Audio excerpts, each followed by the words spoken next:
بەڵام کاریگەریەکە بەو شێوەیەژنی کە خەڵک بترسێ بە شێوازە لە شێوازەکان نانی دەست نەکەوێ یاخود گرانێکی وار ڕووبە کە نەتوانێت کۆنتترۆلی وەزعەکە بکە نەخێر بۆ شێوازە نییە.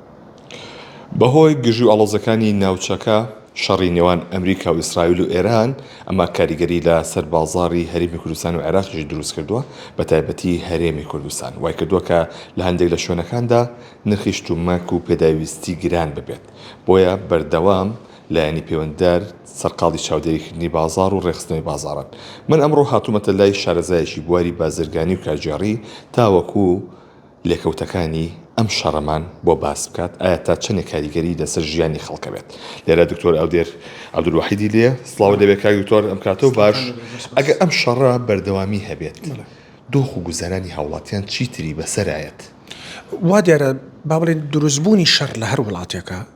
بە شێوەیەکی ڕاستەخۆ و ناڕاستەخۆ تەسیراتی تەواو کاریگەری تەواوی لەسەر جرفانی هاوڵاتیان و لەسەر قوتی هاوڵاتیان دەبێت. بەڵام لێرەدا ئەو وڵاتانی کە بە شێوازە لە شێوازەکان تووشی شەڕ و ئاڵۆزیەکە بن بتوێنێتەوە دراوسەکانی ئەو وڵاتە بۆ هیچ و مجوڵی بازرگانیەوە بە هەمان شێوەم کاریگەرە دەیانگرێتەوە. زۆر دوور نەڕووی ئێستا ئەم بابەتی شەڕ و ئاڵۆزەی کە لە ڕۆژهەڵاتی ناوەڕاست و بە تایبەتی لە وڵاتی ئێراندا هەیە بمانەوێ ئێمە وەکو هەرێمی کوردستان هاوسنورین لەگەڵ دەوڵەتی ئێرانە. جموجول کەمبوونەوەی جموجوڵی بازرگانی بە شێوەیەکی گشتی کاریگەری تەواوی لەسەر بازرگانانی گەورە بچووک تەنانەت هاوڵاتیانیش دەبێت. لەم دۆخەدا بە بۆچوونی من حکومەتی هەرێمی کوردستان یا حکومەتی هەموو ئەو وڵاتانەی کە تووشی ئەم جۆرە ڕووداوانە ئەبن ئەبێ پلانی پێشوەختیان هەبوو بێ هەروەکو خۆشحاڵانە کە بیستم لە وەزارەتی بازرگانی و حکومەتی هەرێمی کوردستان لەم ڕۆژانە چەند لە دوانێکم بیست کە باسی ئەویان کرد هەتاوەکو 6 مانگ ئێمە کێشەی بە تایبەتی خۆراکمان نابێت بۆ هەرێمی کوردستان. دکتۆر لە چەند ڕۆژی ڕابردووە مەرزەکان داخران لەو حاڵەتانەیە چ شتێ بکرێت چ ڕێگایشی بەدیل هەیە بۆ ئێمە کاریگەری ڕاستەخۆی لەسەر خەڵک نابێت؟ خۆش بەختانە وەکو باسم کرد هەرێمی کوردستان ئێمە بە شێوەیەکی ڕاستەوخۆ دوو مەرزی سەرەکیمان هەیە. مەرزێکمان هەیە لەگەڵ دەوڵەتی ئێرانە مەرزێکیشمان هەیە لەگەڵ دەوڵەتی تورکیایە. خۆ ئەگەر خوا نەخواستە مەرزی ئێران بە شێوازە لە شێوازەکان بە شێوەیەکی قەتعی دابخرێ مەرزی تورکیامان هەیە هیچ کێشە و ئاڵۆزیەک لەوێ نییە. تەسەوەڕ بتوێنێتەوێت نەختێک کاریگەری ئەبێ لەسەر نرخ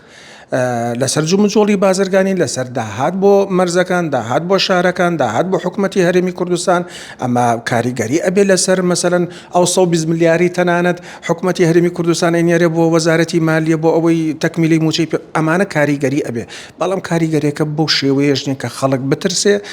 بە شێوازە لە شێوازەکان نانی دەست نەکەوێ یاخود گرانێکی وار ڕووبە کە نەتوانێت کۆنتترۆلی وەزعەکە بکە نەخێر بۆ شێوازە نییە. دکتۆر بۆ بەدیلی ئێران شۆ بەکار بێت لە ئێستا ئەتوانین بڵێن لە ئێستا بەدیلێک نییە چونکە تۆ هاوسنووری لەگەڵ ئێرانە ئەوەی کە هەیە دەوڵەتی تورکیایە دەوڵەتی تورکیا جموجۆڵەکان بەردەوامە ئەتوانم تا ڕادێک بڵێم ئێمە لەگەڵ وڵاتی سعودیەش با بڵێن حکومەتی عێراق لەگەڵ وڵاتی سعودیەش هاوسنوورە لێەوە ئەتوانرێت جموجۆڵی بازرگانی بکرێت. ئەگەر حاڵەتەکە زۆر خراپێ تۆ سنووری وڵاتانی ترت هەیە ئۆردنت هەیە سووریات هەیە لێەوە ئەتوانی ینی ئەمان بۆ حاڵەتی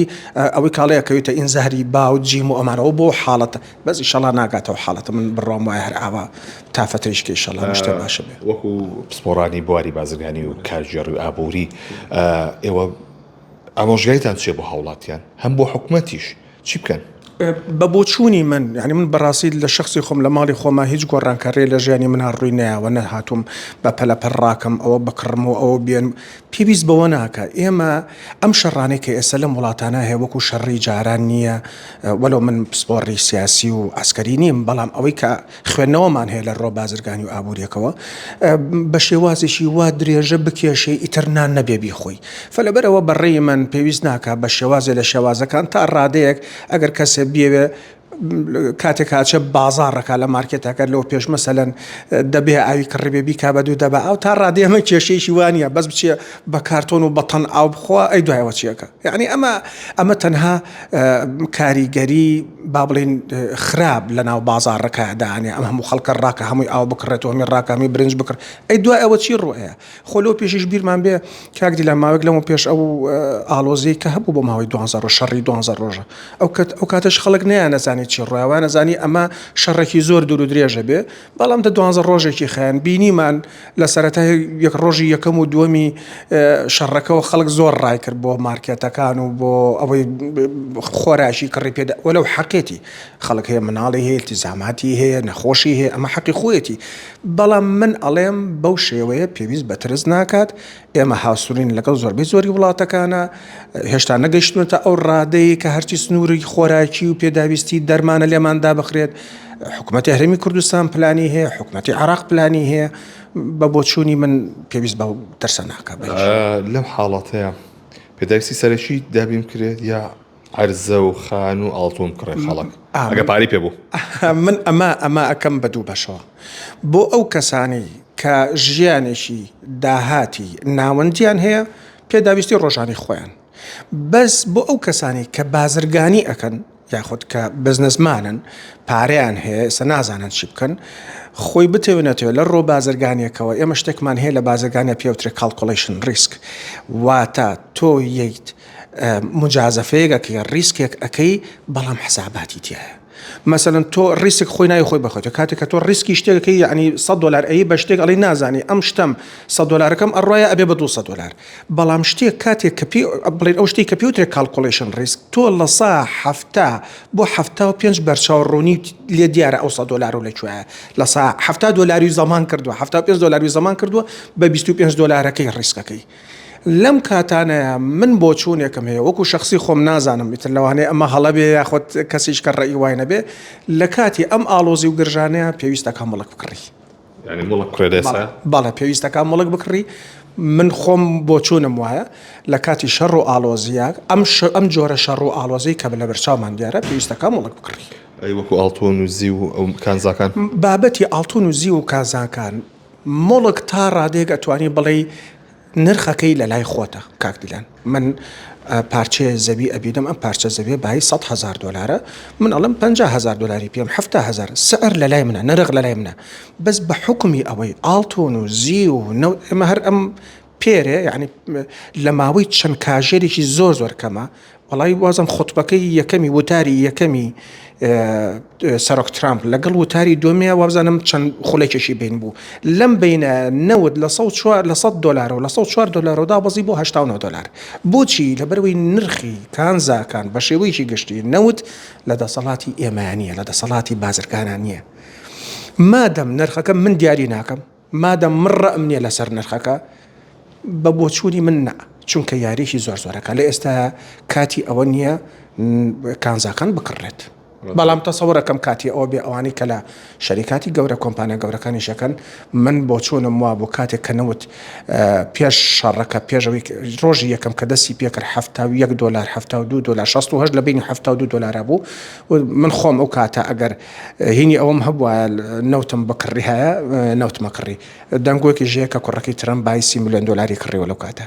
نەوت و عەرزە باشترینە سەریکە ئەوەی نەوت و عەرزەوەی نەوت ئەبێت دانیشی بە دیار خیتابی سیاسیەوە وەلو ئەمە هەمان شتە بۆ کانزاکان بەڵام بۆ من